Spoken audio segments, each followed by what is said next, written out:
नमस्कार प्यारे मित्रों, मैं हूं राजेश और आप देख रहे हैं मेरा यूट्यूब चैनल आर के परीक्षा गुरु। तो दोस्तों, आर के परीक्षा गुरु पर आप सबका बहुत बहुत स्वागत है। बहुत बहुत धन्यवाद आप लोगों का, जो आप लोग मेरा वीडियो देख रहे हैं और मुझे इस चैनल पर मोटिवेट कर रहे हैं वीडियो और बनाने के लिए और अच्छा करने के लिए। तो शुरुआत करते हैं। हम गागर में सागर भरने की कोशिश करते हैं और आप लोगों के लिए हम जितना अच्छा कर सकते हैं और हम और अच्छा कर सकें, इसलिए आप लोग मुझे मोटिवेट करते रहें इसी प्रकार से। तो दोस्तों, हिंदी से जुड़े हुए शब्दों को और प्रश्नों को हिंदी चैनल है, लेकिन हिंदी टीजीटी पीजीटी में हमारा संस्कृत का कुछ भाग आता है, तो जिसमें सीटेट और यूपी टेट, टीजीटी पीजीटी, एलटीजीएसी नेट प्रवक्ता के लिए यहाँ से शब्द रूपों को पूछा जाता है। तो हम शब्द रूप, धातु रूप सब पढ़ेंगे। तो हम शुरुआत करते हैं शब्द रूप से, जिसमें बालक का शब्द रूप हम आज देखते हैं। तो चलिए प्यारे मित्रों, ज़्यादा देर ना करते हुए कम समय में अधिक जानकारी, जो हमारा लक्ष्य है, वहीं शुरुआत करते हैं और छोटे से वीडियो में ज़्यादा से ज़्यादा जानकारी देने की कोशिश करते हैं दोस्तों। तो आइए, बने रहिए हमारे साथ आर के परीक्षा गुरु पर। तो शुरुआत करते हैं दोस्तों। बालक शब्द रूप। बालक शब्द रूप ये है और अकारांत पुल्लिंग का है। अकारांत पुल्लिंग है। कभी कभी आपसे ये अकारांत, इकारांत, उकारांत, ऋकारांत पूछ लिया जाता है, तो ये कुछ दोस्तों को समझ नहीं आता ये अकारांत क्यों है। और पुल्लिंग तो समझ आ जाता है। लिंग कितने हैं संस्कृत में? 3 हैं, स्त्रीलिंग, पुल्लिंग और नपुंसकलिंग। तो दोस्तों, ये अकारांत क्या है, जिसे हम देखते हैं बालक। बालक है, बालक को हम वर्ण विच्छेद कर लेते हैं, तो क्या हो जाएगा? बा प्लस बड़ा आ, ये मात्रा है बड़ा आ की, इसलिए ला प्लस आ प्लस का प्लस आ। क्यों?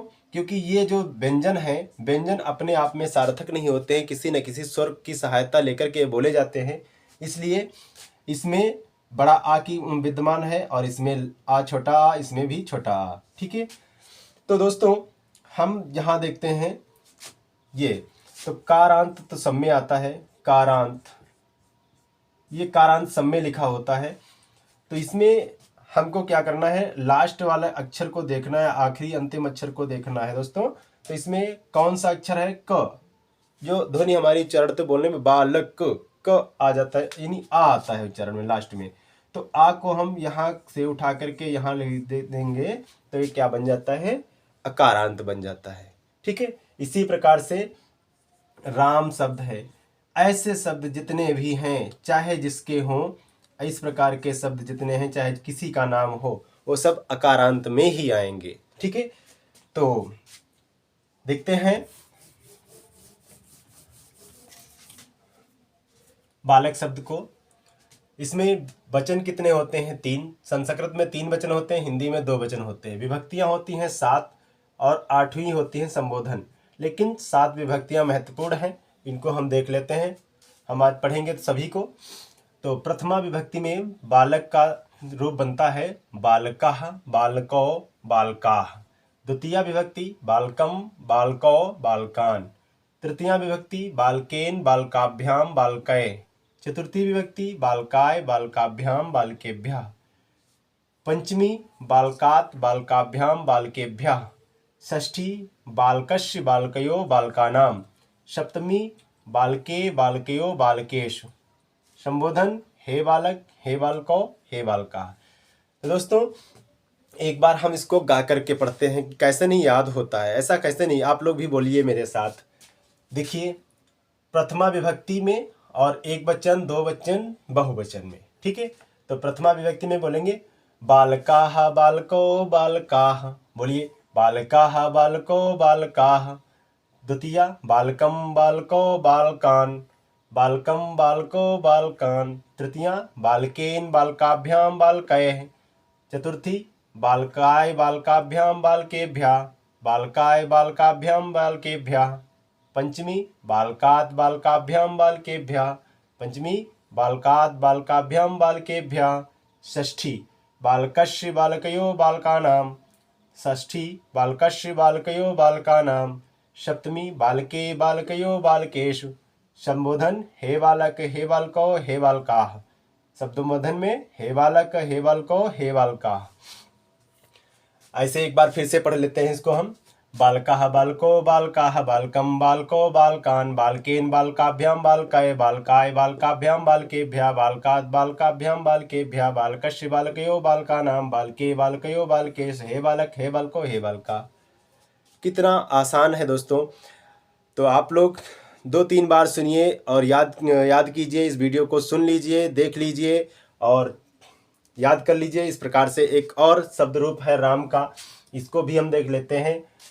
प्रथमा में रामः रामो रामाः, प्रथमा रामः रामो रामाः, द्वितीया रामं रामो रामान्, द्वितीया रामं रामो रामान्, तृतीया में रामेण रामाभ्यां रामये, रामेण रामाभ्यां रामये, चतुर्थी क्या बनेगा रामाय रामाभ्यां रामेभ्यः, राम पंचमी में क्या बनेगा रामात रामाभ्यां रामेभ्यः, षष्ठी में क्या बनेगा रामस्य रामयो रामाणाम, षष्ठी में रामस्य रामयो रामाणाम, सप्तमी में रामे रामयो रामेषु, रामे रामयो रामेषु, संबोधन में हे रामो हे रामा।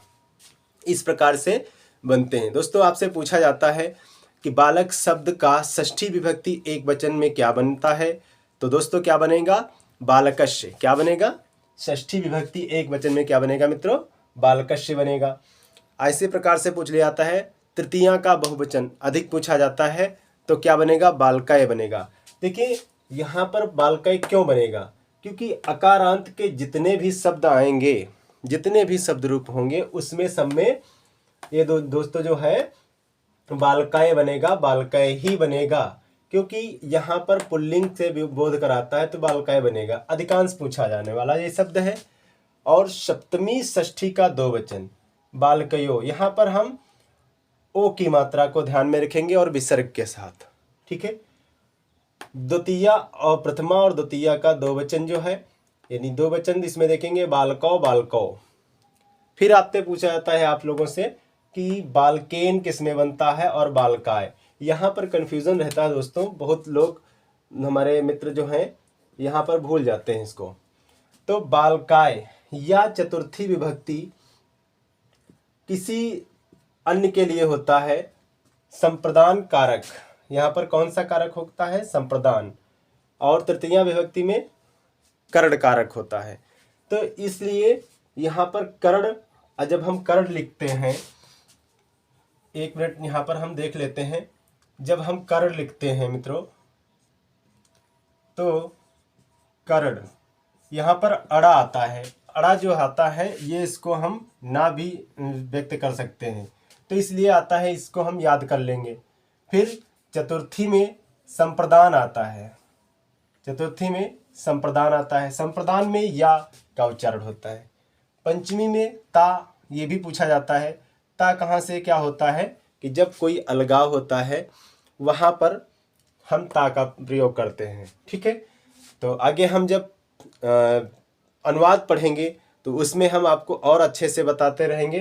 पहले हम कुछ शब्द रूप और धातु रूप पढ़ लेते हैं, उसके बाद ही अनुवाद हमें समझ में आएगा। जब तक हमें चीज़ें अच्छे से याद नहीं हो पाएंगी, ठीक है, तब तक हमें पढ़ना जो है अनुवाद करना समझ में नहीं आता है, कहाँ से क्या होता है ये चीज़ को आपको पकड़ना है। तो दोस्तों इसको याद कर लीजिए, स्क्रीनशॉट ले लीजिए, पढ़ लीजिए